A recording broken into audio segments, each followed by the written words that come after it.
Ramadan Lifestyle, brought to you by the Ekmi Laboratories Limited. Ramzan আমাদের জন্য খুবই একটি পবিত্র মাস।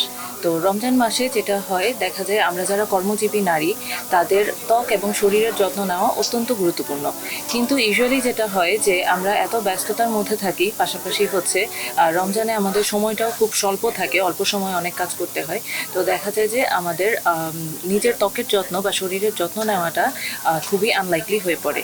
কিন্তু এরই মাঝে অবশ্যই যত্ন নেওয়া প্রয়োজন এবং যত্ন নেওয়া সম্ভবও, স্পেশালি যদি আমরা সেহরি এবং ইফতার এই সময়টাতে আমরা হচ্ছে যদি পুষ্টিকর খাবার খাই, বিশেষ করে ফল, পানি, পর্যাপ্ত পরিমাণে পানি পান করা এবং হচ্ছে প্রোটিন সমৃদ্ধ খাবার খাই, প্রচুর শাকসবজি খেতে হবে। এগুলো যদি আমরা মেনটেন করতে পারি তাহলে দেখা যাবে আমাদের ওই ত্বকের যত্নটা নেওয়া হয়ে যাবে এবং শরীরেরও ক্লান্তি ভাবটা অনেকটাই কমে আসবে। এছাড়া সেহরি এবং ইফতারের মাঝখানে যে সময়টা, সেই সময়টাতে যদি আমরা পানিটা ভাগ করে করে ভেঙে ভেঙে যদি অল্প অল্প করে পানি যদি আমরা পুরো টাইমে খেতে থাকি তাহলে কিন্তু আমাদের সেই ত্বকের যে শুষ্ক ভাবটা আছে সেটাও কেটে যাবে। ঘুম আমাদের জন্য খুবই ইম্পর্টেন্ট। তো রোজার সময় আমাদের ঘুমে বেশ বারবার একটু ব্যাঘাত ঘটে।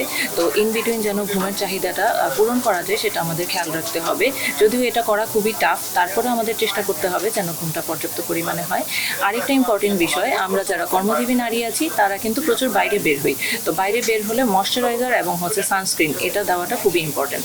তো এটা যেন ভুল না হয়, সানস্ক্রিন এবং ময়শ্চারাইজার যেন আমরা ইউজ করি এবং পানিটা আমরা পর্যাপ্ত পরিমাণ পান করি, তাহলেই আশা করছি যে রমজানেও আমরা হচ্ছে আমাদের ত্বক এবং শরীর দুইটাই সুস্থ রাখতে পারবো।